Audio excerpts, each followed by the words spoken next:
endings. A smart guy might call that a paradox. I'd call it a contradiction, but I'm from Hollywood and am therefore compelled by local ordinance to believe in happy endings. You know how it goes.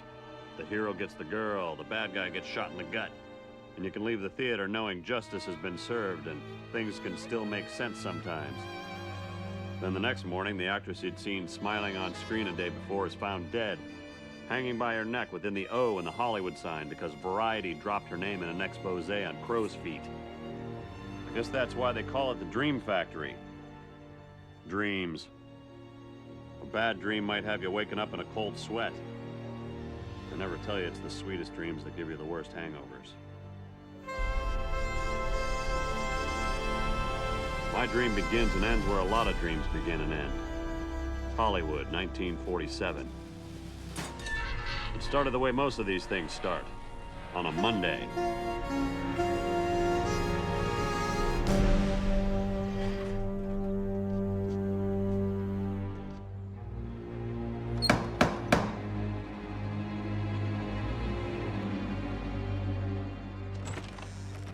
Yeah? I'm here to see Lady Claremont. She's expecting me. We're not interested. Look, friend, you got the wrong idea. I've got an appointment. What for? I'm the county dog catcher, and the police reported a stray poodle in the area. Wise guy. Who is it, Shirley? It's one of them door-to-door types, Lady Claremont. You want I should give him the what for? Let me take a look at him first.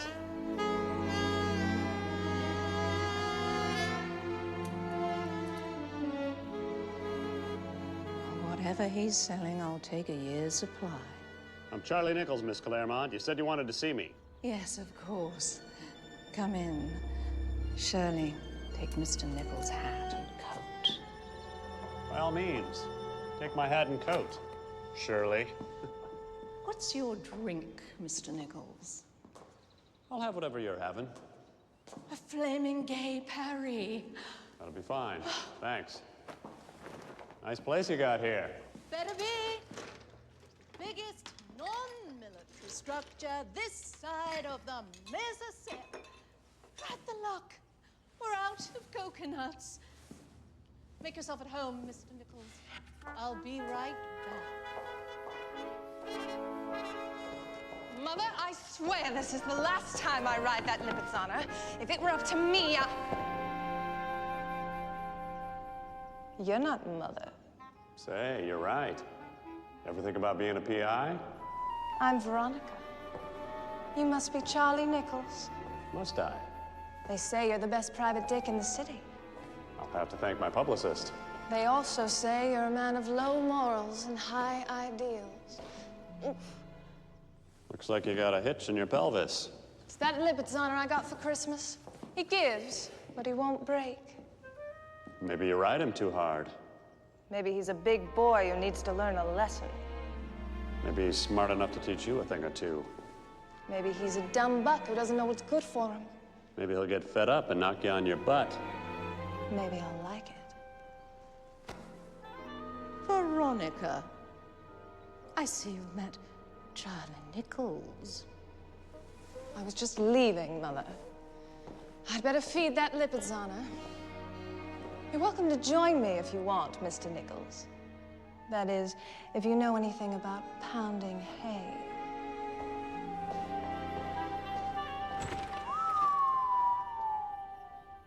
Did you just whistle at my daughter? No. So what's this all about, Miss Claremont? Someone is trying to kill me. How do you know? Call it a mother's intuition. Oh. And this note. I'm going to kill you. What do you think it means? Can you think of any reason why someone would want you dead? I can't imagine. Excuse me? Clive!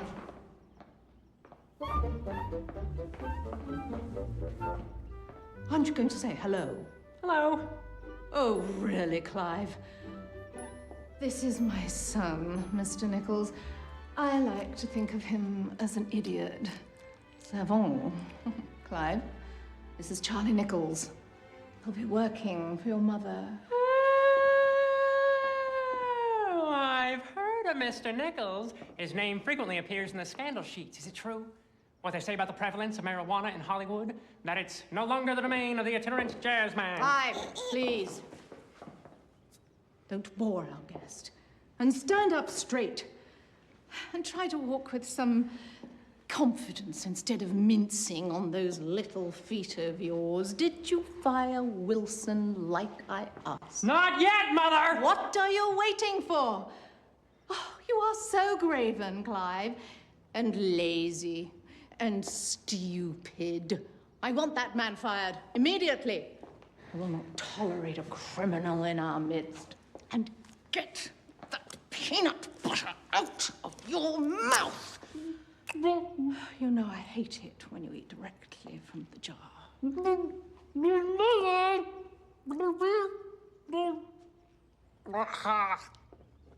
Now, if you're quite through, I must return to the library. Again with those confounded books. They're vital to my studies, Mother. I don't know why you bother, I swear. You grate on me so. I don't know how I stand it.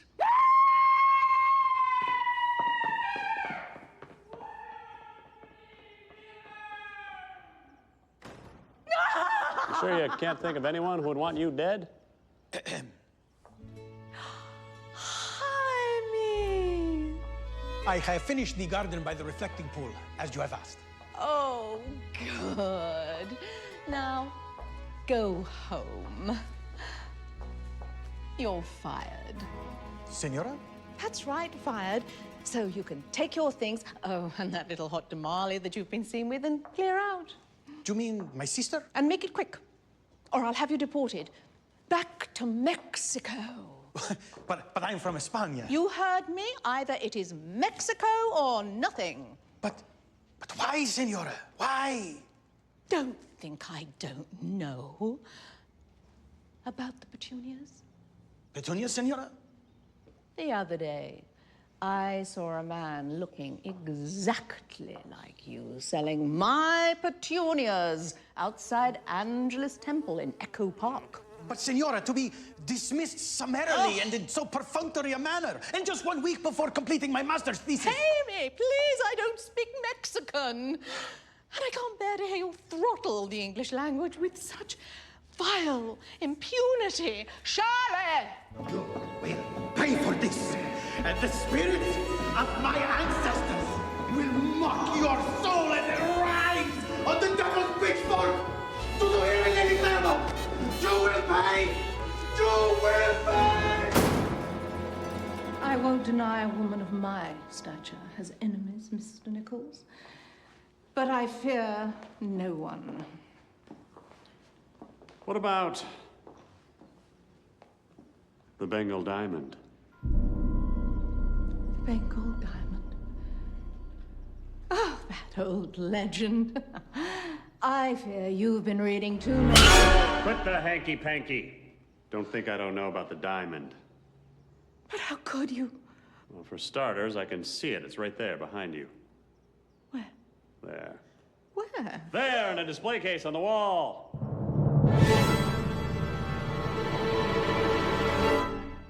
Oh, all right, it is the Bengal diamond. The most expensive diamond in the world. I had a feeling. Have you any idea what a diamond of that magnitude is worth? In 1817, it was given to a Hindi prince in exchange for the Indian subcontinent, where it languished for the next 125 years. Oh, and it's cursed.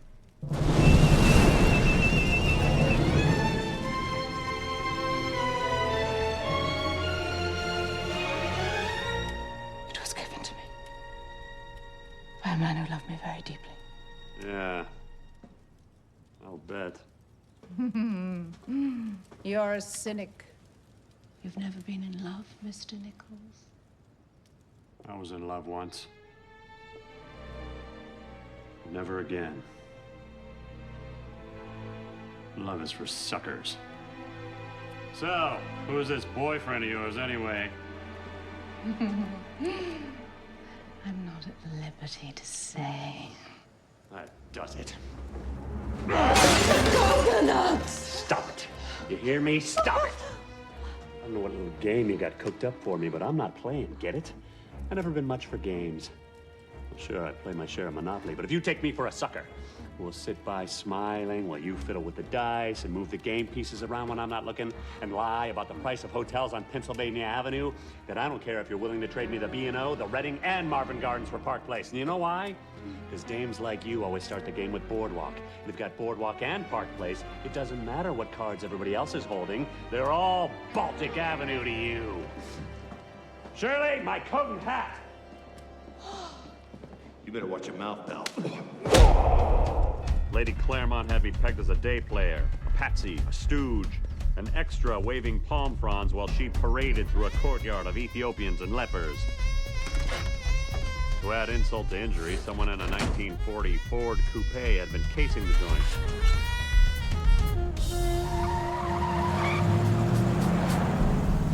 Feeling like Mark, I chose to eschew the boxing matches and nightclubs that consume most of my evenings and retire to my apartment for a little light reading. While I drank a scotch and soda, I looked out my window and into the eyes of the city beyond my walls. The city that looked back in contempt.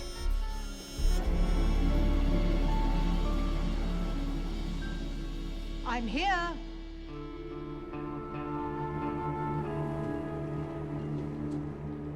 This had better be good. I am missing out having drinks from some very expensive coconuts. Oh, the nerve! If you are going to pull out that thing, you'd better have the guts to use it.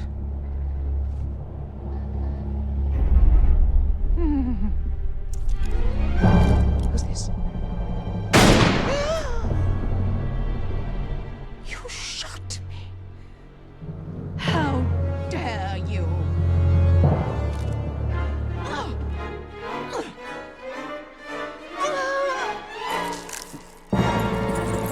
My diamond! My diamond!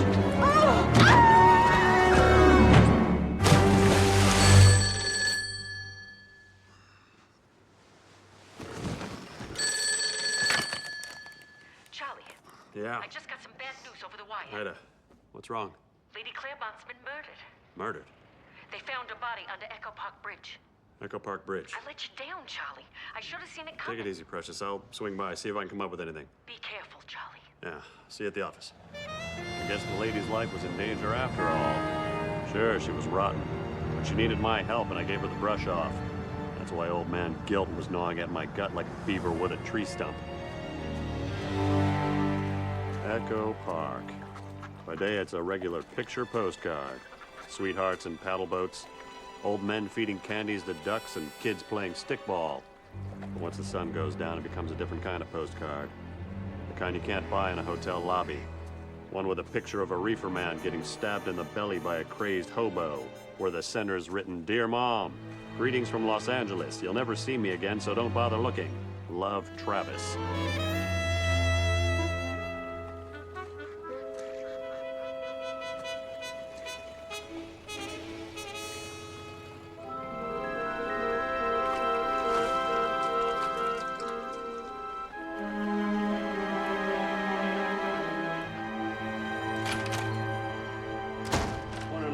How was the crime scene? Dead. I got a new hobby there? Nah, writing samples. This morning, I broke into the Claremont mansion and grabbed some papers from every room in the house. After several hours of analysis, I've concluded the handwriting on those death threats belongs to none other than Clive Claremont. Good work, doll. Oh, and while I was there, I took a look at the tire treads in front of the house. The ones left by that car that was watching you? Yeah? They're a lateral hash design from Goodyear. Okay. You know, lateral hash. It's a type of tire that required a high-grade rubber and was discontinued in 1942 on account of the war.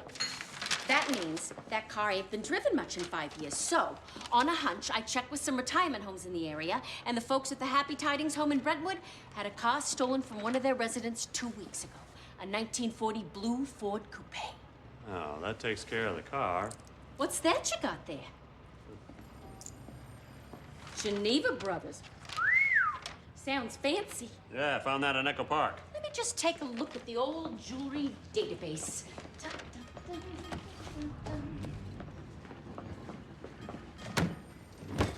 Let's see here. Classic 1920s Southern French design, stainless clasp with non-elastic binding. D-E. Here it is. This watch was purchased at Nelson's pawn shop on La Brea and Olympic. Oh, do you see these bloodstains? I hadn't noticed. I better run some tests and see if I can come up with anything. Charlie Nichols' office. Hiya, Sam. What's the scoop? Okay, 421 West Fountain. Thanks, pal. I owe you one. That was my friend over at the DA's office. They have the Claremont butler, Adrian Wilson, in for questioning. Here's his address, if you want to put the squeeze on him.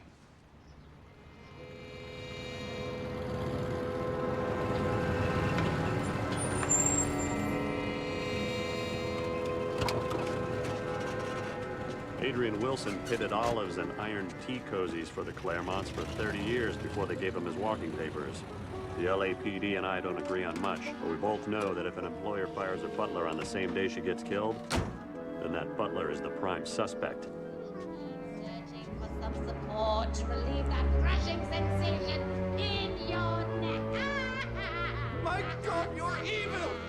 There isn't the faintest trace of human kindness anywhere in that soulless husk you call your corporeal presence! I never called it my corporeal presence. You called it that because you're British. You're British. And you're weak. Why can't I be done with you, you despicable, cruel woman? I don't blame you. I am evil. But I try to be good, I really do. But who has time these days? Please, don't cry, darling. I'm sorry.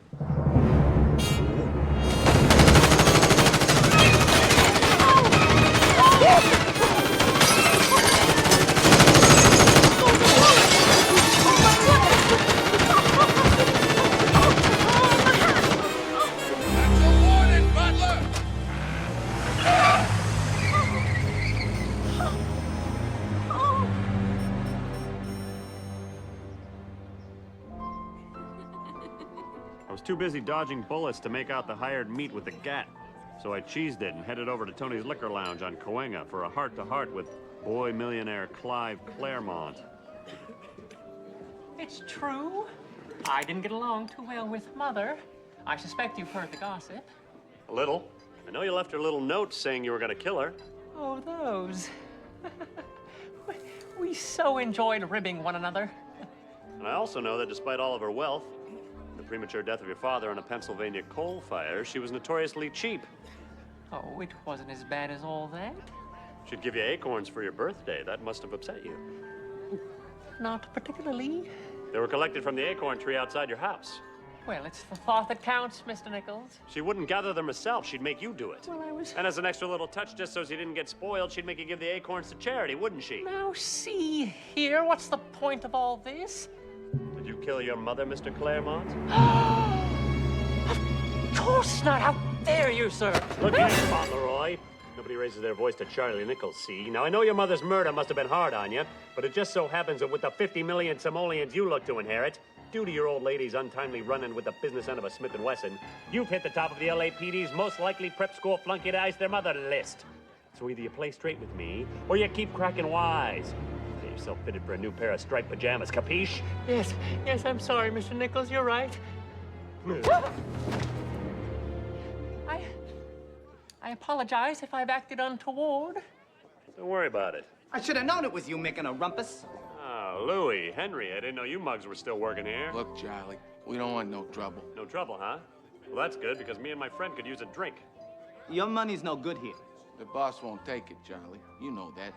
Tony's getting mighty particular in his old age. The boss is always looking out for the bum steer. Your money always comes up counterfeit. Tony forgets he owes me one. If it wasn't for me, he'd be tending gardens in Folsom instead of running a classy joint like this. Well, the boss don't see it that way. Just get me a drink. I'm parched. I'll take a Manhattan, and Junior here will have a Diet Moxie. No, make that 2 Manhattans. I assure you I can handle my liquor, Mr. Nichols. I've been to university. All right, make it 2 Manhattans. And you better not slip me a Mickey. There. That should cover it. What's a big idea? Oh, geez, Charlie. This don't look real to the casual observer. Got little choo-choos on the front. It ain't even green. Just beat it and make with the liquor. Okay, but the boss ain't gonna like this. Wise guy. Who's the dick? That's Charlie Nichols. He's looking for information on the Bengal diamond case. Is that so? Yeah. What are they drinking? 2 Manhattans. Be a dear. Put 'em on my trail. Bring 'em. You got it, Toots. You're a peach, Lord. Tell me everything you know about the Bengal diamond. Ooh, it's the only 300-carat red diamond in the world. Mother got it as a gift from an Indian Raja when she saved his life. Yeah, I remember that. Didn't he have a heart attack? Yes. Yes, Mother was there on business when he suffered an attack. Mid-conversation, she rushed to his side and gave him some aspirin. He recovered nearly immediately, since it turned out to be heartburn. But he was so convinced that she had saved his life that he insisted she take the diamond as his gift. But ironically, he died 3 days later from allergic reaction to aspirin. Huh. Isn't the diamond supposed to be cursed? Yes. They call it the 95-year curse. Every owner of the diamond, going back 7 centuries, dies in their sleep at the age of 95 or older. Spooky. Your drinks, gentlemen. Thanks, doll. Will a glass do, young man, or shall I get you a sippy cup? Now see here. Cool it, Junior. Haven't I met you somewhere before? I don't know. Was it someplace a cheap line like that works? I swear I know her from someplace. Oh, we've got a lot of clubs in town. The Cabana Club, the Debbie Grove, the Coconut Grill, the Pooh-Camboo, the Death Rattle. And on Wednesday nights, I play the vibraphone at Nebuchadnezzar's Babylon Hut. I saw that show. She played the whole number with 6 pounds of bananas on her head. She handled the mallets like she was carving a turkey. I like whacking small metal bars with soft little hammers. That wasn't nearly as dirty as I'd anticipated. Well, stick around. It's looking to get a whole lot dirtier. Ladies and gentlemen, the dulcet tones of Miss Mona Livingston. You'll excuse me, gentlemen, I better run. Any requests? Yeah. Do you know Rainbow Dream? Does Joe Louis beat guys senseless? Rainbow Dream, Bill.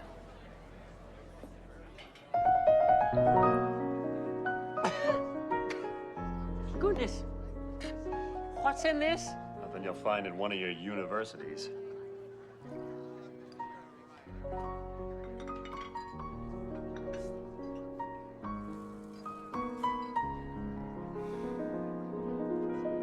This song is dedicated to all the children of the world who dream about rainbows.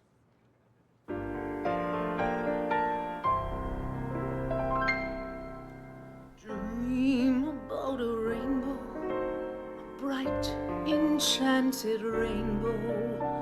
Dream about the children who dare to dream about a rainbow. High above the mountain, bathed in dreamy sunlight, the children of the misty hills are singing in the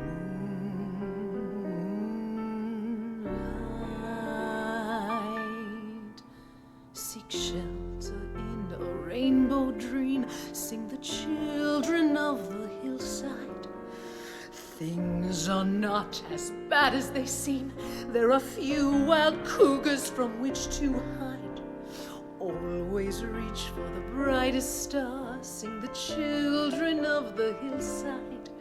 And always remember who you are, and always look on the bright side. Our song. That meant something once. It meant something to a boy and a girl and a corgi and a marriage license that wasn't worth the paper it was printed on. It's the song I like to hear when I want to feel bad. But it wasn't working. Not tonight. This girl sang like she was Dr. Frankenstein, trying to bring my heart back to life before the villagers set fire to the nightclub.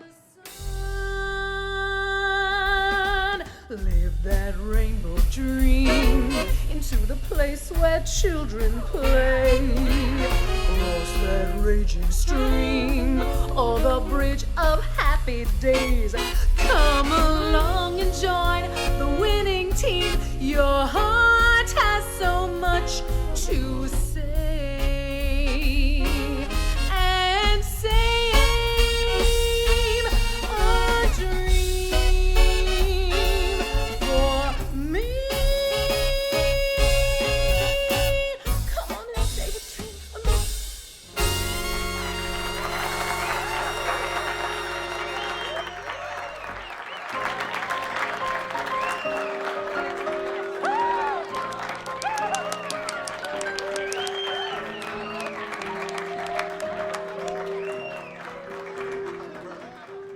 What do you think? I thought you handled that transition at the end of the prelude quite... Not you!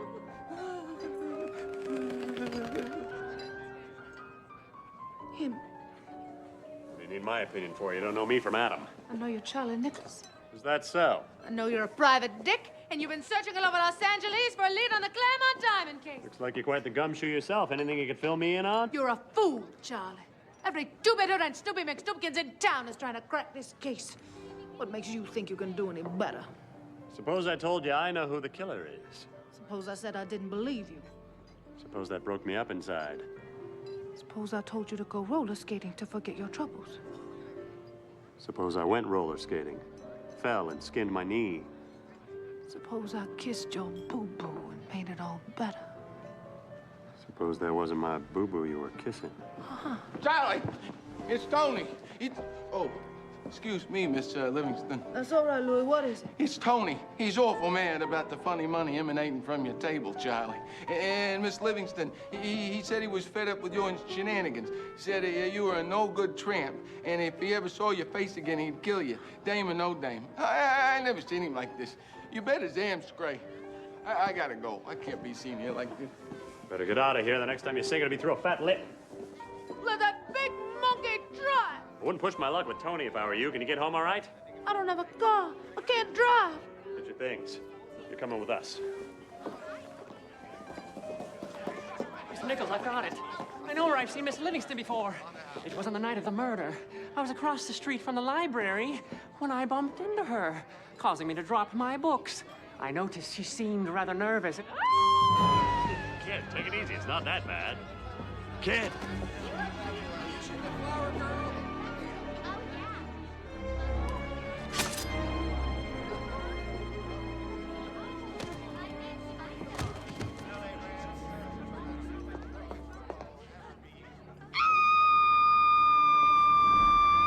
That boy's been stabbed. That man's got a knife. Someone stop him. Charlie, what happened? Clive's been murdered. Where were you? I was just talking to someone when a strange man hurled a knife at me. I was just able to get out of the way. Why won't someone stop him? He's right there. Someone should stop him. Somebody should definitely grab him. He's standing maybe 3 feet away. Charlie, someone's trying to kill me. Let's get out of here. Nobody frames Charlie Nichols, you hear me? No one!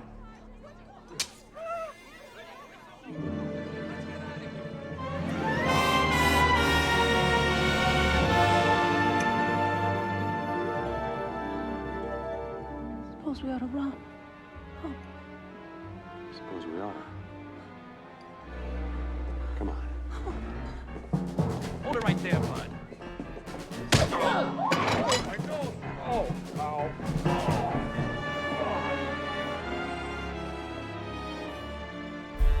Clive Claremont, murdered.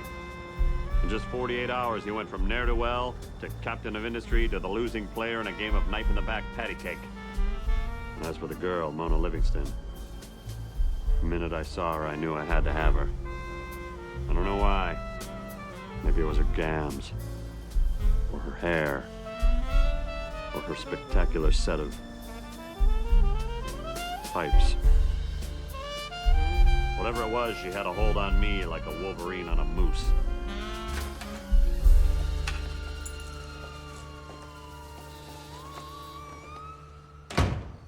You can sleep in the bedroom. I'll take the couch. I can't stay here after work in the morning. No, it's not the Roosevelt, but it should be okay for a high-class dame like yourself. As for Tony's Liquor Lounge, consider yourself laid off. Well, this is entirely uncalled for, and I won't stand for it. Get away from that door. You'll stay put and you'll like it. You just witnessed a murder, in case you didn't know, and I was seen holding the murder weapon. That makes you an accomplice. And as for Tony's, I'd make myself scarce. Whatever you did to Tony got him mighty steamed, and if you go back there, they'll greet you like you were a giraffe at a vampire convention. Oh, Charlie, how could this have happened? And that poor boy. Why, Charlie, why? Look, sorry you had to get caught up in all this, but there's about 100 flatfoots out there trying to get their hands on yours truly, so we're just gonna have to stay put.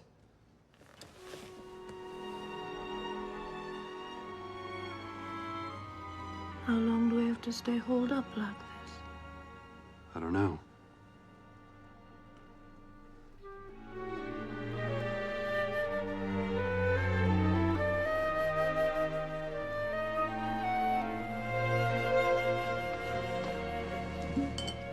Well, Mona, you've really done it this time. Wait till the gang back in Tulsa hears about this. Difference doesn't make what they hear back home. You don't know Mona Livingston. She's always got a story. There's this one story she tells about a small-town girl who comes out to California to become a big movie star. Well, maybe she doesn't get so big so fast, see? But she's got to tell the gang back at home something, so she makes up this story. That she changed her name to Lana Turner. Maybe the gang back at home's not so sure Mona's telling the truth, on account of she's redhead and a little shorter. And this Mona keeps writing home asking for money, and Lana Turner's pretty rich, and the return address on the envelope said Mona Livingston. Oh, Charlie. It's okay, baby. Hey, it'll be all right. No. Okay. Stop it! You hear me? Stop it! You gotta be strong. I don't care who you are. I don't care if you're Lana Turner in disguise, or if you're Mona Livingston and you're broke and unemployed. And I don't care about your friends, and if you're a joke or not, or the most unpopular loser from Tulsa, Oklahoma or not. You know why? Why? Because right now you're with me, and I happen to think you're a pretty swell kid. You're trembling. Am I? Guess I've never been so close to a world-famous detective as all. I'm not so world famous.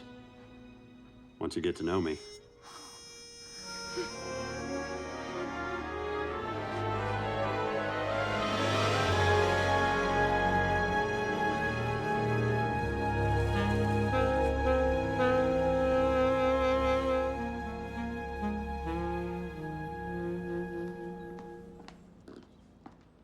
Wow! A complete breakfast! How splendid! They say that breakfast is the most important meal of the day, but I never have it. What's time these days? How's your eggs, Mona? Just perfect! Hard on the outside and soft on the in. And orange juice.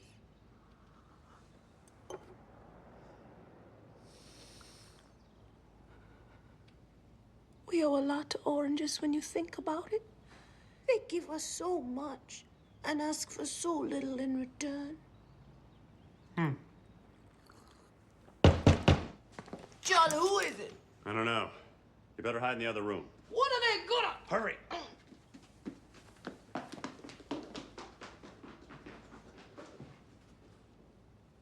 Who is it? Open up, Charlie. His name's Dewey. Hey, fellas. Jonesy, Dewey. Top of the morning. Smells good, Charlie. What you got cooking? Oh, a little breakfast. Cup of Joe? No time, Charlie. Kinda busy. Yeah, kind of busy, you see, on account of this murder that took place last night. Murder, huh? Yeah, it seems some blue blood got a little get-well card in the form of a knife. Yeah, only it was in his back. And it didn't make him well so much as, you know... Dead. Yeah, dead.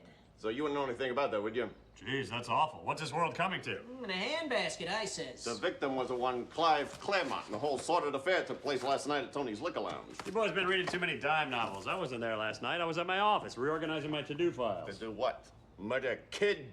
I don't have to take that from you. Easy, let him go, Jonesy, let him go. Maybe when we throw him in the cooler for assaulting a police officer, he'll tell us about the murder and the girl he was with. What girl? What are you talking about? You know what I'm talking about. That girl you were with last night, Mona Livingston. A real looker. Oh, yeah, pretty. Nice pins, nice pipes. And she would have known the victim pretty well since she's been chatting up his sister. Veronica Claremont. That singer's been dipping her beak with Miss Claremont nightly at Tony's for the past several weeks, except for one night. Yeah, the night of Lady Claremont's murder, little Miss Claremont was having drinks with an unidentified older gentleman. Livingston wasn't there for that. It's curious she wasn't at a regular table with Veronica Claremont the night the old lady gets shot and thrown off a bridge. Funny coincidence, that. But she was seen with you last night. Was a cocktail waitress at Tony's, then some kid puts a down payment on a wooden kimono, then she's gone. Well, what do I know about some working girl? I don't do HR for Tony, so you can crack Foxy somewhere else. Oh, yeah? Then why'd you got 2 plates of eggs? What are you driving at? 2 plates. See that, Jonesy? Sure. Eggs. Bacon. Toast. Waffles. French toast. Hot tea. Orange juice. Coffee. Granola. 2 of each. Breakfast for a king and his queen. Regular smorgasbord. That does it. Look out! Eggs! I just want to enjoy my breakfast, see? Maybe after working all night at the office, I'd like to indulge in a double helping of breakfast without getting interrupted at 8:30 in the morning by a couple of slow-witted flatfoots with chips on their shoulders. Because they're stuck in another case that if they screw up, will be their 12th unsolved murder in a row, ensuring them a bust back down to sergeant and a career of rousted railroad bums for extra cash, so they can get their wives a little something to help them forget they're married to the dullest, most pathetic dicks on the force. Hey! Gee, Charlie! You don't have to get personal. We're just bantering with you, Charlie. Well, take your banner somewhere else. It bores me. We're going. We're going. Just let us know if you hear anything. You'll be lucky if you get a Christmas card. Are those awful men gone? Yeah. Oh, thank goodness. That's what I like about you, Charlie. You're quick on your feet, and that'll help us if we have to get away from the police. Oh, just think how romantic. Charlie, we can move to my cousin's place in San Badoo. You can support us by working odd jobs, and I can stay home and bake cookies, and maybe some pecan pie. And then at the county fair... Hold up, will ya? Charlie, why are you throwing eggs at me? Help me, she says. Oh, that poor boy, she says. You mocking me? Tell me about Veronica Claremont. Veronica who? You said you were afraid someone was trying to kill you. You didn't say you were bosom chums with the victim's sister. The same sister who just inherited $100 million. Wait, you don't understand. You're involved in this thing deeper than you let on. How? And don't feed me any more stories about Tulsa and how lonely you are. But I'm so lonely. What do you know about the Claremonts? Oh.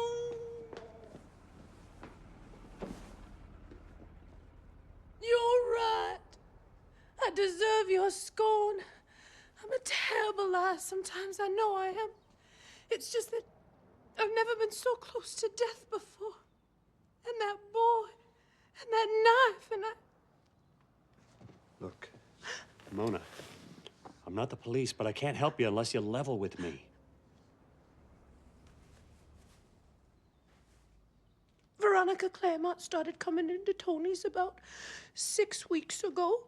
She intimidated the regulars, but to me she seemed very sweet and vulnerable. She talk about her mother much? Not really. Funny, though. When she did talk about her mother, she'd kind of clench her teeth, and then she'd grab at a napkin and tear at it, and then she might absent-mindedly claw at the napkin with the cocktail spear, kind of like she was torturing it out of some pent-up need for revenge. Funny. Who was the older man she was with? Oh, I don't know, Charlie. They seemed to be talking about something very important, and I didn't want to bother them. And you never saw Clive before last night? No, she always came alone.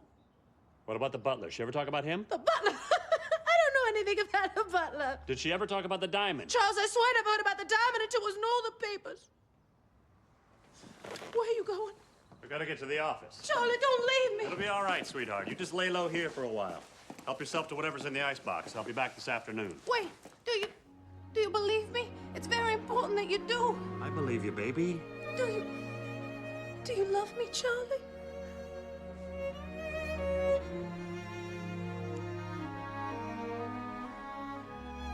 Call my office if you need anything. Mona Livingston was as tough to figure out as a jigsaw puzzle made of soap. Ida, Nichols. Charlie Nichols, as I live and breathe. You're late, you know. If you weren't my boss, I'd fire you. You're a taskmaster, Ida. Listen, I was gonna come by the office and I wouldn't do that if I were you. Why's that? 'Cause a couple of good humor men from Tony's are here waiting for you. They're outside right now, polishing brass knuckles and playing cat's cradle with piano wire.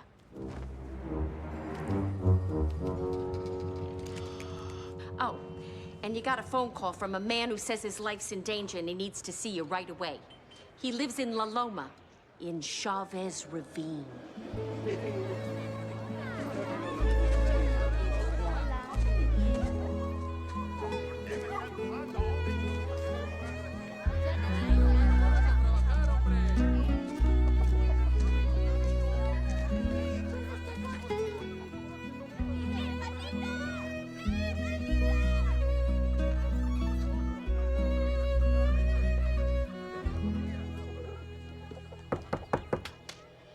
Come in, Senor Nichols. Jaime, right? Si, Jaime Gutierrez. Can I offer you some tea? I have chamomile. No, thanks. I'm in a bit of a hurry. Ah, yes, of course. My life, it seems, is in danger. So it behooves us both if this little mystery is, how you say, resolved expeditiously. Yeah, me too. I understand you have some information. Si, senor. I was in Echo Parque the night of the murder, as I am every night, selling petunias to the passers-by, when I saw Clive Claremont leaving the library.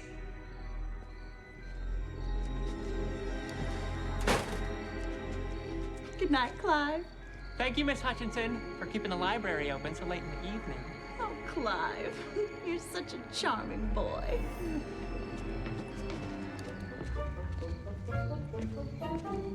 Well, that went well. I found the Balzac I wanted. And one can never read too much Chaucer. What was that? Was that backfire?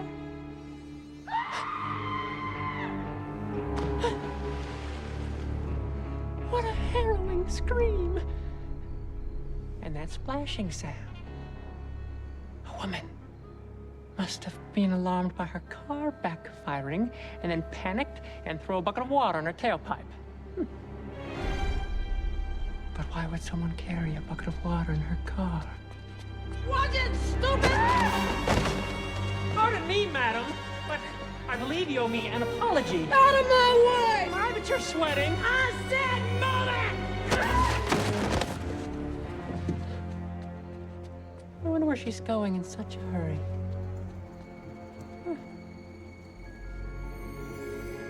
You couldn't make out who the girl was. No, senor.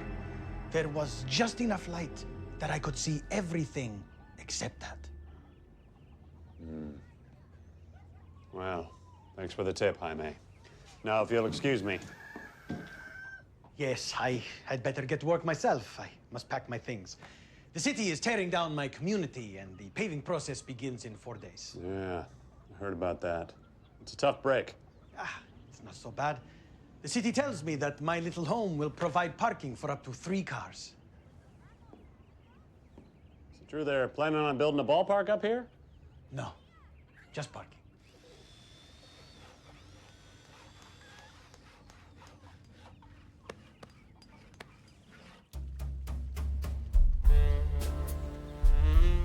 With Clive dead, that meant his sister was the lone remaining heir to the Claremont coal empire. Could she have bumped into Clive the night of the murder? Would that make her the killer or just a witness? And why wouldn't Clive recognize his own sister?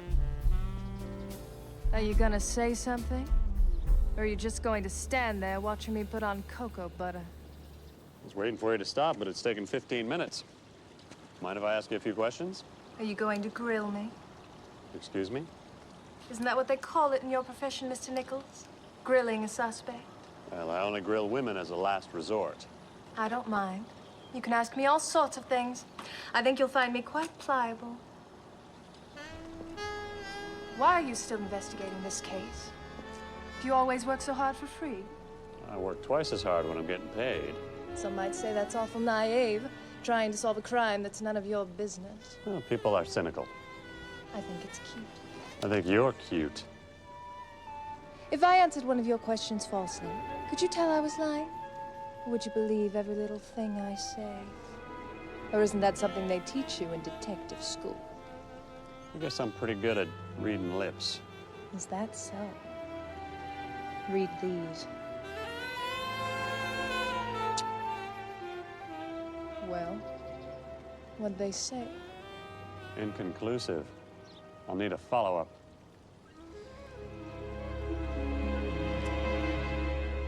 Now?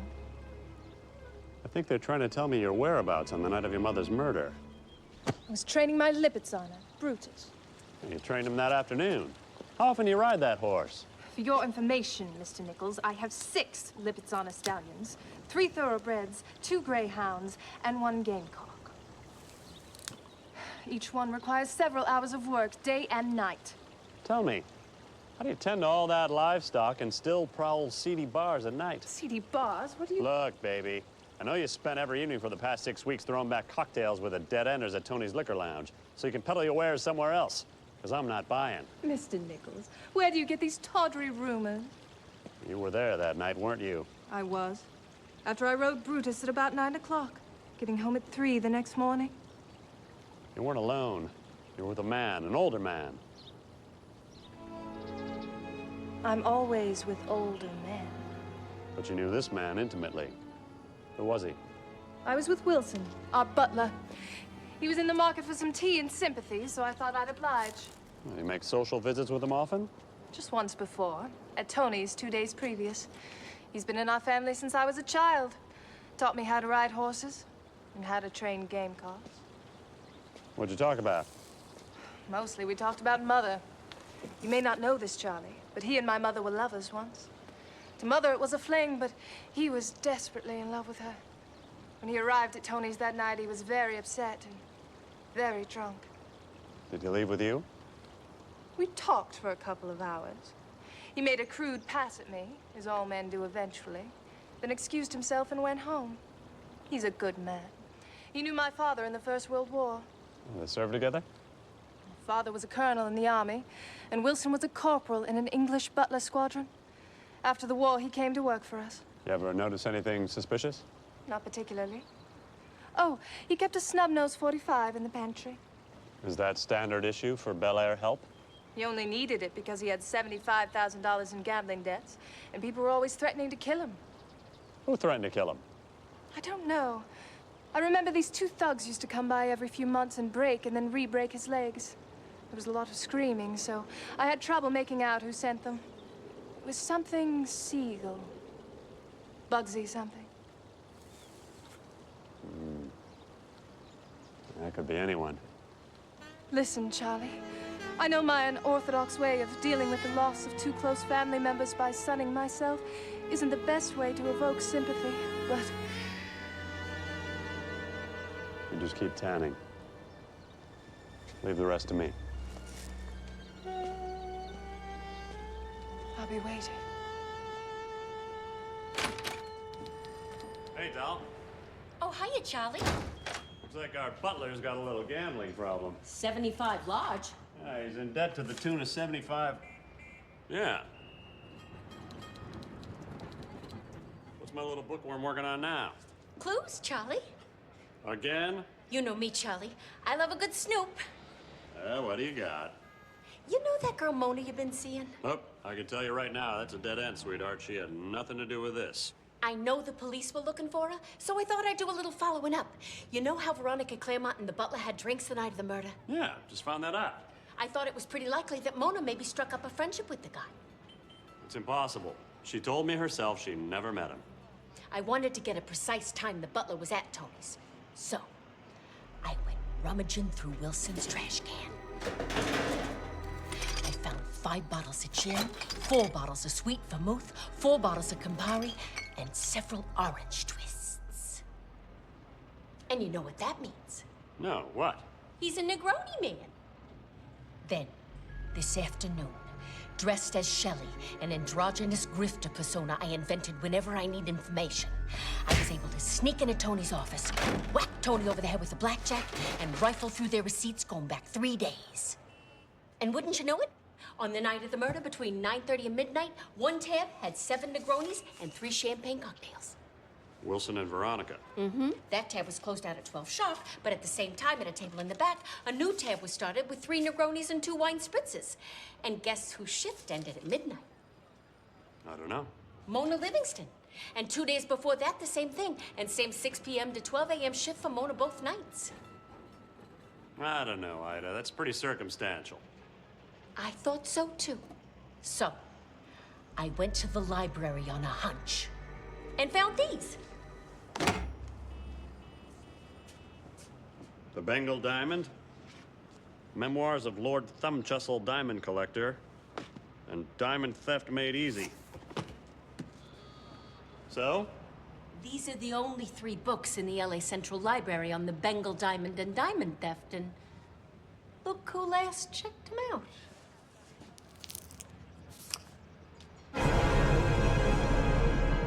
Well, that's too bad, isn't it? We're all frightened. We all get shot at sometimes. Just be there at 9 o'clock sharp, or I'll hunt you down and wring your neck myself! Anyone I know? Phone solicitor? You sounded pretty upset. They should... It's just rude, you know? You know what else is rude, Mona? Oh, a riddle. Oh, Charlotte. I just love word games. Tell me, what else is rude? Dames who lie through their teeth to get what they want. I don't get it. Is this one of those daily jumbles? I know for a fact you met the butler at least twice, so why did you lie to me? Because I didn't think that we've been properly, noise. Who is it? Hey, Charlie, it's Louie. Can I come in? Go away, Louie. We're busy. I got orders to bust the door down. I'd like to avoid that if possible. Okay. Hiya, Charlie. Oh. Excuse me, Miss Livingston. That's all right, Louis. What is it? I beg your pardon, Charlie, but you gotta come with me. The boss says I'm to pound on you if you don't cooperate. You tell Tony if I so much as sneeze, he'd better hire a high-priced attorney. It's not Tony, Charlie. I got other bosses. I'm what you call a independent contractor. Well, tell whoever it is I'm not home. I'm afraid he insists. Buzz off, will ya? I'm busy. I hate to do this, Charlie. Charlie! You didn't see nothing, Miss Livingston. Come on, Charlie.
that you, darling?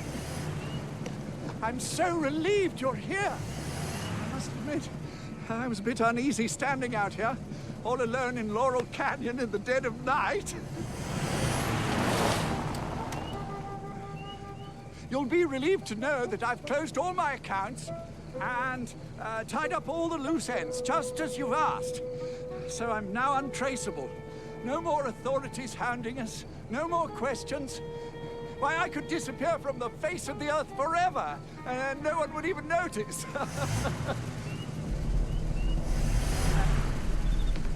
I can't see you. Are you alone? Darling?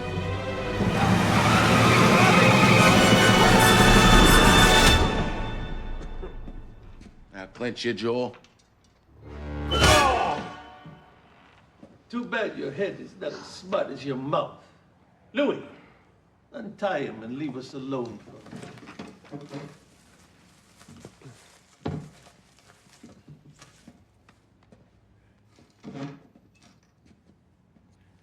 Let's try it once more. Who am I? I don't know, George Raft? So you're Ben Siegel, what of it? Word is, you got a nose for diamonds. I don't know what you're talking about. Look, Nichols, I don't like to sap hard-working stiffs like you. It's not my nature. The problem is, as a successful businessman, I gotta get results. Ergo, the beatings. Now, what have you heard about the Bengal diamond? It's a big shiny stone. To the uneducated, perhaps. But when you peel back the shiny stuff, you get a carbon allotrope with the power to build an empire. Did you ever hear of the Corella madness? Sounds like I have. The story goes that about 100 years ago, an Indian prince named Dwahali Raswahandi stole the diamond from his old man to give to a maiden he was pining for. On his way to bring the diamond to his true love, the elephant he was riding upon went Mishugana, threw him to the ground, stuffed him, and fed him to a bunch of tigers that were watching from the side of the road. As if the whole thing was a setup. When she came to look for him, all that she found was his hand clutching the diamond. Oh, yeah. And it's cursed. You sure you want this diamond? I'm a man of vision, Nichols. And that baby's just the thing I need to turn my vision into a reality. What are you talking about? You ever been to Las Vegas, Nevada? No, of course not. Why would I? That's just the kind of prejudice I'm up against. Charlie Nichols, take a look at the Las Vegas of the future. What do you think? Hey, that's a pretty good rendering. It's not a volcano, is it? It sure is. And swimming pools, and artificial lakes, and reefs, and a ski resort made out of cotton candy. All ringed by a moat of crocodiles for all those who don't pony up the $50 to enter the town. Well, that sounds classy. Everything you see here, the solid gold Ferris wheel, the Trevi fountain that runs on champagne, the holding tank with the performing killer dolphins, all of that runs up a pretty big tab, and my investors are just about tapped out. Hence the diamond. When some embarrassing details about the Claremonts came to my attention, I was hoping to purchase that diamond for a song. Blackmail. But with what? We've been taking that butler they got out there, Wilson, to the woodshed on account of the 75 G's he owes us. You break a guy's legs enough, and he'll tell you all sorts of things. Like, his love life, for instance. I already know about him and the old lady. If it were just that simple. Ain't it? Not with a kid involved. That butler spent 20 years slaving over puffed pastries for his own daughter, and she didn't even know. Veronica Claremont. The old man buys the farm, and Lady Claremont looks for a little comfort during her time of grief. And she ends up with a kid. So the butler drowns his sorrows in booze and gambling while scheming for a way to get back at the woman keeping it from his own daughter. But if you're so sure Wilson did it and he's got the diamond, what do you want from me? Don't you read the papers? That butler's gone missing. We ain't seen him since the night we shot up his place with Thompson. I don't know why I'd want to disappear like that. You get me that diamond, and I'll give you a piece of the flamingo. It was all starting to make sense. The doe eyes, the cocoa butter, making like the damsel in distress. And the whole time she was playing me like a harmonica. Take a powder, pal. The lady and I need to talk. I don't like your attitude, mister. Which part of my attitude you got a problem with? This part? Or this part? What is the meaning of this? You're gonna spill it, and you're gonna spill it good, you understand? Whatever are you talking about? Look here, schoolgirl. You're smart-talking big city moll in the body of a lithe and innocent world-class polo jockey act. Might work with your debutante friends and your high-collared snuff addicts. You're gonna spill it to me straight in the next 5 minutes, or I'll have the LAPD on you faster than a midshipman on a zoot suit. I swear I've told you everything I know. Tell me about the butler. What? Tell you what? Tell me. Charlie, please. Tell me. Charlie. Tell me everything about Wilson. I want the truth. The truth. I don't know what you're talking about. Stop lying about the butler. I don't know anything else. Stop it. You don't. You don't know what I'm talking about, do you? I don't. I don't know why you're doing this, Charlie. There's really nothing else you can tell me about the butler? Oh. Oh, well, here. Funny story. I, just got back from Bugsy Siegel's place. He's the fella the butler owed all that money to, and over the course of the past couple of months, the butler told Bugsy's goons that the butler, I mean, was your father. Wilson. Yeah. Wilson's my father. I'm awful sorry you had to find out like this. I really thought you knew already, otherwise I wouldn't have kept slapping you like that. All this time, I've never known a father. I'm so fortunate we've been given this chance to start anew. You've given me quite a gift, Mr. Nichols. Don't mention it. Oh, the things we'll do. Think of it. A whole lifetime to catch up on. Poor Wilson. What he must have gone through, suffering every day just to watch over me and make sure I was brought up right. Well, no more suffering, Father. We will make it right, you and I. We will both finally have what we've always wanted. You, your place in the world, and I will have a father. Hey, Charlie, is that you? Hope you haven't come to arrest me again. Nah, you're off the hook, Charlie, in light of recent developments. Yeah, we found that butler you was looking for. Wilson, you found him. Yeah, you could say that. Where is he? Mostly off Laurel Canyon Boulevard, just north of Mulholland. But his guts are sort of scattered all over.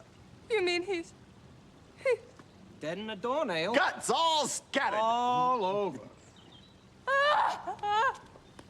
Jeez, what's got into her? Look, fellas, you picked a pretty bad time for this. Come with us, Charlie. You gotta take a look at this. What a mess. So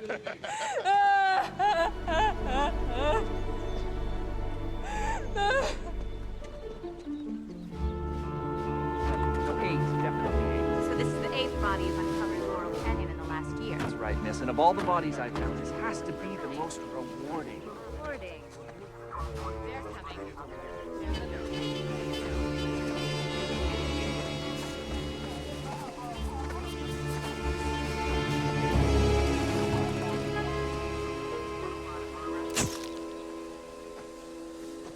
There he is. Still dead? And there's the rest of him. 1940 Ford Coupe. The same car I saw on the night of the murder. You found him like this? Yeah. Well, he said it was a suicide. He drove into the tree, Charlie. There he is, and there's the car. What more do you need?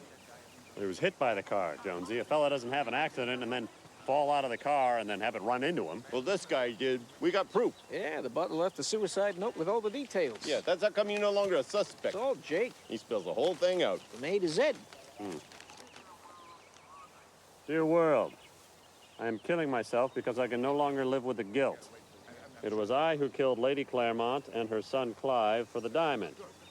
Don't bother looking for the diamond, however, as I have hidden it someplace where you'll never, ever find it. So you should give up completely any attempt to recover said diamond. And if, by chance, you discover any other murders in the course of looking for the diamond, I committed those too. Goodbye, cruel world. Sincerely, Adrian Wilson. That's it. Jiggaloo! Ears up a lot. You really think he wrote this note? Why not? It's got his John Hancock right there. I don't think a 60-year-old man would dot the I's in his suicide note with little hearts. He's English. Yeah, a guy crazy enough to kill himself is likely to do all sorts of crazy stuff. And it makes our job easier since we no longer have to look for that diamond. Yeah, that thing could be anywhere. Case closed. Hey, where you going? To look for the killer. Glad you could drop by. Hey, sweetheart. Looks like our case just got a little murkier. You mean Wilson? The butler was just found. Yeah. I just got back myself. Oh, and you can have that watch back. I got the blood type off it, and it's the same as some residual blood I found on Lady Claremont's dress. Do you know the LAPD didn't even notice the blood on her dress wasn't her own? Sloppy, sloppy. Nichols. Charlie, it's me and Mona. I went to see Tony. Mona, what are you doing? Trying to get yourself killed? Oh, Charlie, all right. I don't know what I was thinking. I went to see Tony to apologize, but then his men grabbed me, and they tied me up. They took me upstairs, but I was able to break loose. Where are you? I'm at the phone booth in the alley behind Tony's, opposite Dina's junk shop. Hold tight, I'm on my way. Charlie, someone's coming. I can hear him. He sounds dangerous. He sounds like he might be holding a loaded gun. Mona, get away from there. Who are you? What do you want? What are you doing? Mona! What is that in your hand? It looks deadly. Don't! Please, don't! Mona!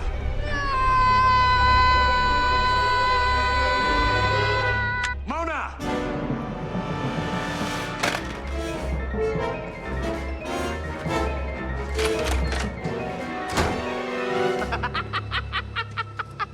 Whoa, whoa! Things are looking up, ain't they, Louie? It's Charlie Nichols arriving just in time, like he was Santa Claus himself. You really shouldn't have come back here, Charlie. No any trouble, Louie. Just give me the girl and I'll be on my way. We ain't got no girl, Charlie. Nah, no girl. We got you, though, so the evening hasn't been a total loss. Where is she? Where's Mona Livingston? Mona Livingston, get him! Mona ain't here. We ain't seen that broad in days. Not since you got on Tony's bad side by icing that kid without his permission. Let's go, Charlie. Back off, would you? I've had just about enough getting pushed around by the likes of you. We're gonna keep pushing. So you might want to come to terms with your situation. Get him, Louie. I hate to do this, Charlie.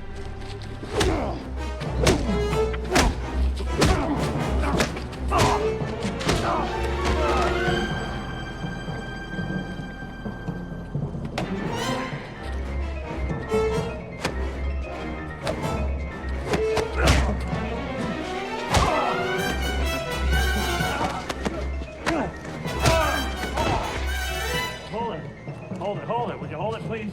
Hey! What are you doing, Louie? He's still standing for crying out loud. Mixing up your pansy. He asked nice, Henry. Hey, Louie, what?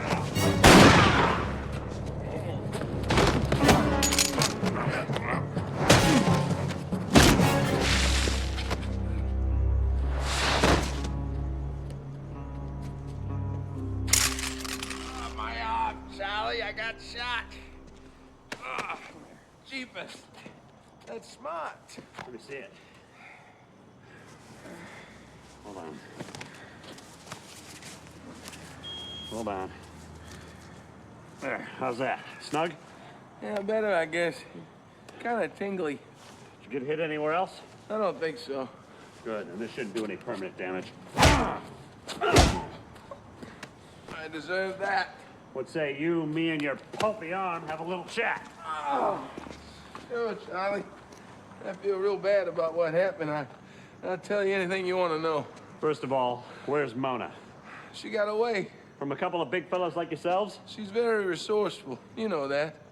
Who hired you to grab her? You know we work for Tony. Don't give me that.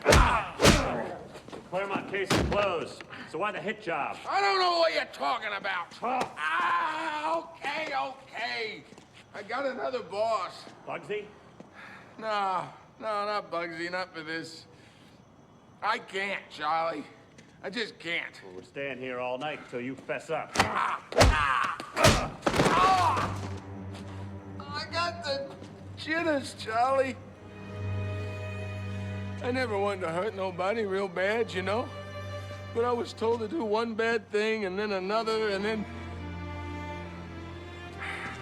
I can't, Charlie. I just can't. What? What can't you do? I can't tell you. I want to, but I can't. I'd get killed. I'd like to avoid that if possible. Well, you're getting killed either way, Louis, so you may as well fess up.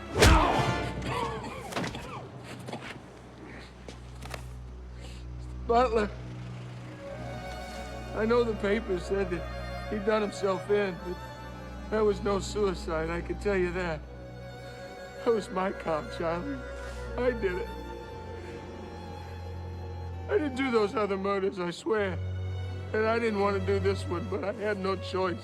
Who made you do it, Louis? Who are you working for?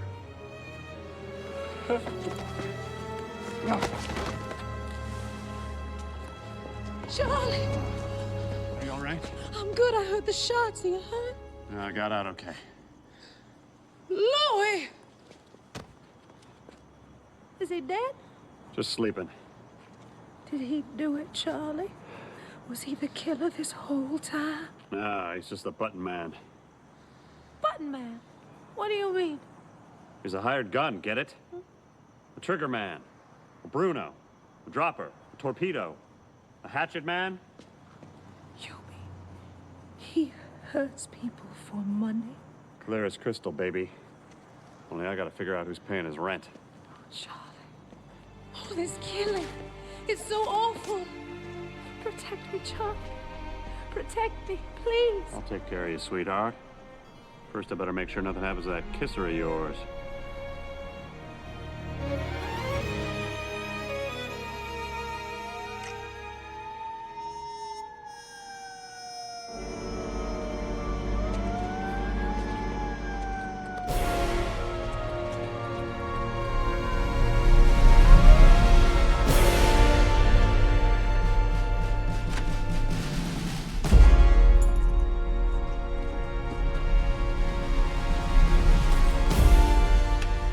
I was starting to love Mona, even though I wasn't sure I could trust her.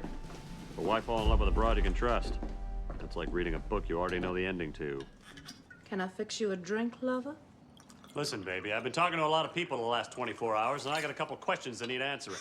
My, we're all business. I'll bite. Who'd you talk to that got you all hot and bothered? Veronica Claremont, for one. That young Claremont girl? Why, Charlie, I'm liable to get jealous. What does she have that I don't? An alibi. Oh, Charlie, you and your monkey shines. I knew it the minute I laid eyes on you. But where this Charlie Nichols? I said to myself, he's a real joker. That one is a regular Danny Kaye. Daffy Duck's got nothing on Mr. Charlie. Oh, you're good. You get more change-ups than Satchel Paige.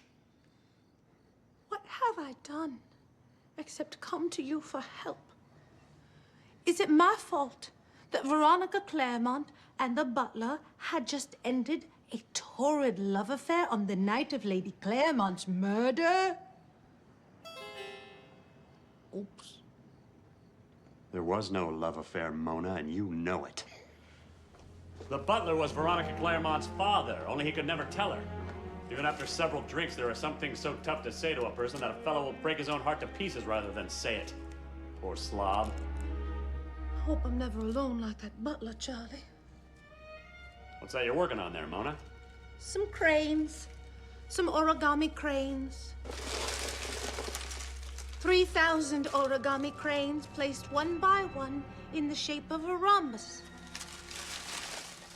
Right next to this crystal vase. This beautiful vase right here. Oops. Ah! Oh, Charlie! Take it easy, baby. So many people have been hurt and or killed.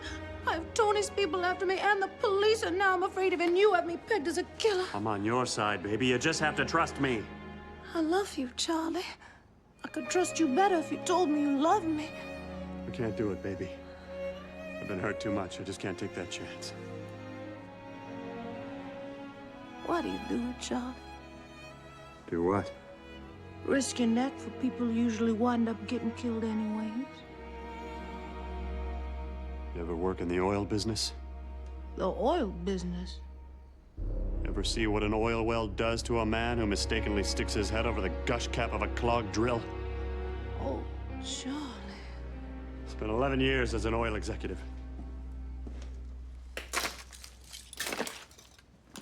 It's a real big shot. It's the only business in the world where you got $1 million laying at your feet. And if you got the sense to lean over and pick it up, then you're some kind of a genius.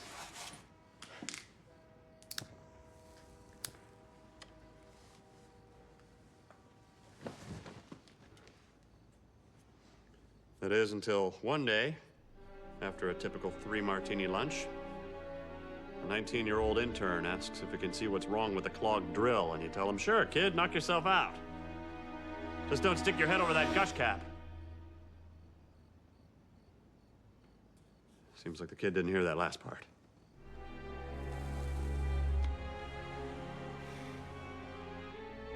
They shut down production for 2 hours while they searched LA County for his head. When it turned up at a church picnic in San Pedro, they started up the pumps as if nothing had happened. Oh, Charlie. So I hung a shingle on the door that reads, "Private Detective." And sure, maybe the pay's not as good as it once was, and maybe I am late some of the time, and my clients are always getting killed. But I'll tell you one thing. At least I can sleep at night.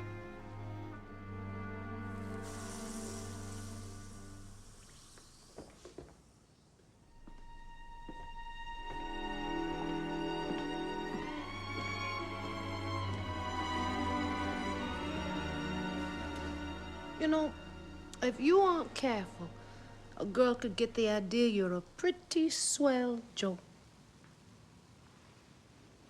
Guess I'll have to take that chance.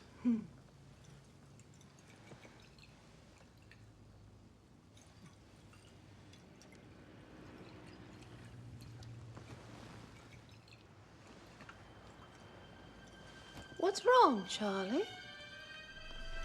Nothing.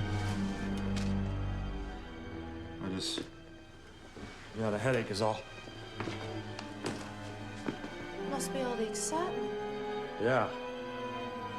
Maybe if I just take a load off.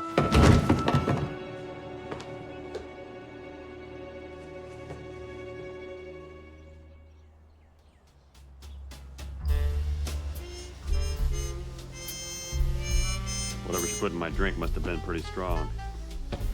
When I woke up, my head hurt as bad as if someone had shrunk Joe Louis and Max Schmeling, stuck them in my head and told them to have it out. Winner gets to leave my brain. Loser gets to go bowling, but in my brain.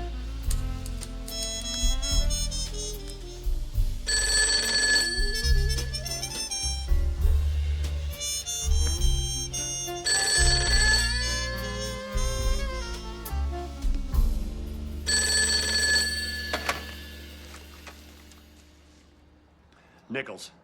Louis Shorts wants to see you. What? He's waiting for you on Bunker Hill. Who is this? He's in a flop house at 111 South Grand Ave. Hello? Hello? Bunker Hill. Used to be a nice neighborhood right around the time the Pilgrims landed on Plymouth Rock. Since then, it's been known as Bumtown, Crumbtown, Dudtown, and Schnooktown. Row after row of painted lady flop houses holding every type of criminal element known to the LAPD rap sheet. I've had 8 partners since I became a PI, and 7 of them were shot to death. All of them on Bunker Hill.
Hiya, Charlie. Why so jumpy, Nichols? He ain't gonna hurt you. Not now. Henry Lumpkus. Were you in on this? I didn't do nothing. He was late for work today. If there's one thing you can say about Louis Shorts, it's that he's punctual. So I knew. Then he was late for work for the first time in 10 years. He's probably dead. Why'd you call me out here? Because it ain't right to let your partner get rubbed out without whodunit getting what's theirs. How do you know I didn't do it? If you wanted Louis nixed, you would have put him on ice last night. Well, Louis worked for Bugsy. Maybe Louis gets a taste for diamonds, Bugsy gets wise, has him silenced. I don't think Bugsy's in a position to be making executive decisions about nobody. What are you talking about? Oh, didn't you hear? Bugsy Siegel was found dead this morning. Yeah, someone decided he wasn't cut out for hotel management. Well, sometimes bad things happen to bad people. Yeah. Well, besides, Louis wasn't looking for rocks. I mean, he couldn't find a clown at a circus. He must have been into something. Bear doesn't get stung unless he's found some honey. Louis followed orders. He don't dance unless the band leader gives him an 8 count. Tony was the band leader. He played Louis like a French horn. Tony's in Catalina, and I would have known if he sent over any sheet music. Well, maybe he got killed in a robbery gone bad. Nothing's been touched. Not his wallet, not his collection of ducks. Nothing. Not even that nice watch he's wearing. Watch? What watch?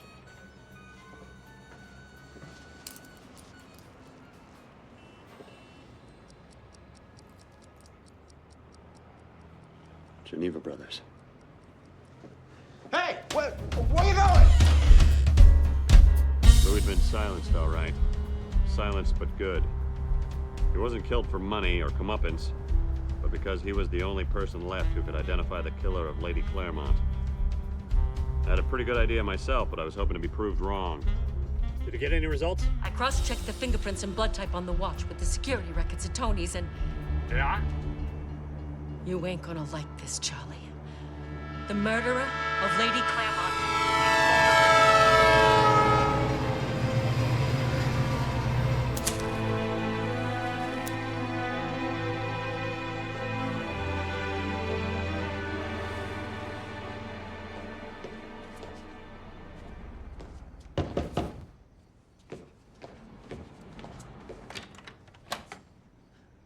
Charlie. Going somewhere, Mona? Not that I know of. Why the suitcases? I always keep them there. Strange. Why's that? Earthquakes? If you called for the taxi that just pulled up out front, you can forget about it. Driver's on break. What need would I have for a cab? I would only call for a taxi if I were going somewhere, and I'm obviously not doing anything of that nature, so there'll be no reason for me to be calling.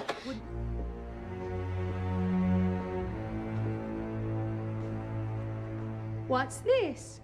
Oh, just a little something I picked up at Nelson's. Gift, Charlie.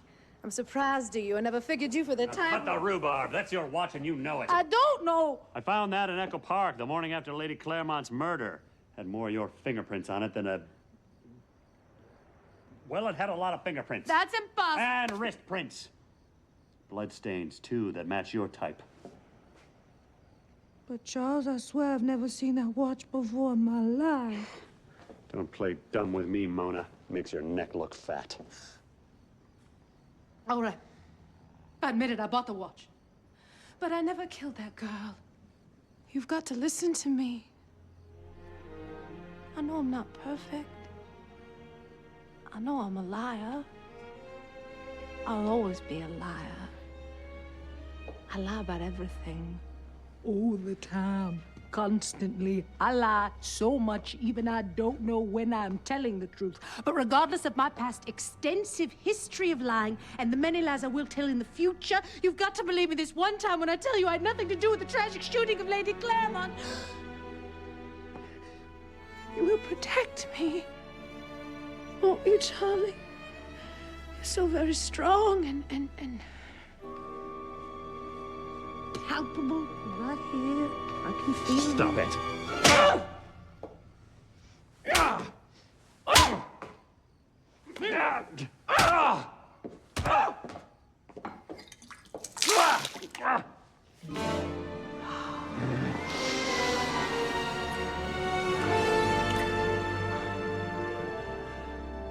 I love you, Charlie. That's too bad, because I'm turning you in. What? You heard me. Better notify your newspaper boy to cut off your subscription, because you're going away for a long time. I thought you loved me. I never said that. I said you had nice gams, is all. You talk big, Charlie Nichols, but you don't got a thing on me. Well, I got evidence that'll connect you all 4 of the Bengal Diamond killings. That ought to do the trick. Charlie, I'm innocent. I haven't done anything. You have to believe me. I want to believe you, baby. A dame like you can open a man's heart like you would the tin lid on a can of peaches. Then you reach in and you rip out the heart like you would the peaches inside the can, and you stick it in a pan filled with pie crust, and you ask everybody to dig in. Well, you could take your home-style cooking somewhere else, sister. Because I've had all the broken heart pie I can take. Don't move a muscle. Just like a killer. Didn't have to be this way, Charlie. Didn't it? What'd you think would happen when you got it in that sweet little head of yours to kill Lady Claremont? I don't know what you're talking about. Come on, Mona. You're gonna have to do better than that when you're explaining things to the police. Maybe you didn't kill her for the diamond. Maybe you killed the old lady because you felt sorry for Wilson, a sort of consolation prize for psychotics. You have wasted your talents as a PI, Charlie. Just think of all the great novelettes that could be on display in airport lavatories all around the globe had you the guts to put pen to paper. Unlucky for you, Clive Claremont saw you running from the scene of the crime. Unlucky for Clive, he remembered. Louis Short saw what you did to Clive, but he'd never talk. He'd been in love with you since he knew you back in Oklahoma and do anything to protect you, like kill Adrian Wilson, for example. I was wrong about your penchant for fiction. You'd never cut it. You're unfit to write billboard copy for Burma Shave. Poor Louis outlived his usefulness when he failed to take me out in an ambush. So you shot him yourself this morning.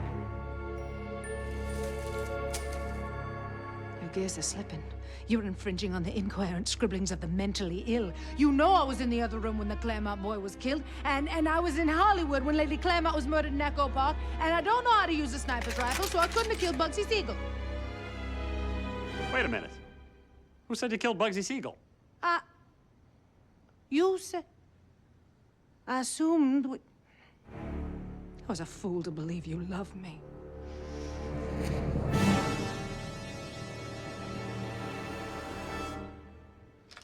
That's funny. If I didn't know any better, I'd swear that's the Bengal diamond hanging around your neck. It's not how it looks. I hope it was worth it, Mona. The diamond belongs to me now. I've earned it. That diamond belongs in a museum. Open up, it's the police! The police?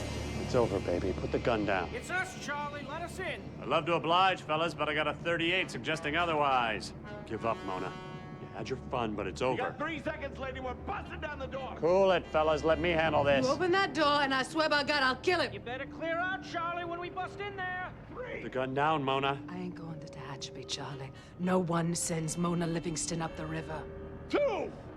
You open that door, Nichols is a dead man. You hear me? Dead. Mona, you gotta listen to me. I ain't going down, Charlie, and if I do, it's with guns blazing. You can't do this, baby. How hard can it be? I just squeeze the trigger and it's lights out, tough guy. 1! Will you bums lay off? You're gonna get us all killed. I'm taking you with me, you hear? There's something important I gotta tell you, Mona. We're running out of time, so it better be a last request. I love you, Mona. I loved you the minute I laid eyes on you. Charlie.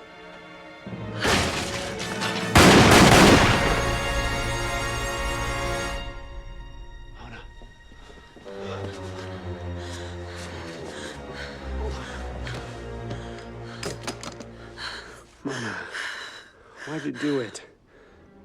Ain't no one gonna put me away. Not now. Not ever. I'm awful sorry it had to end this way, kid. Me too. Charlie, can I ask you something? Anything. What you said back there, did you mean it? You weren't just saying that to keep me from sending you a hot lead telegram. I meant it, baby. Huh. I love you, Mona. And I always will. I'm hope you're not too mad at me for what I did. I feel awful bad for killing all those people. And for trying to kill you. At least a couple of times. You know, I wanted to be a good girl. Truly. And I would have been. But who has time these days? If only I had more time. If only I had more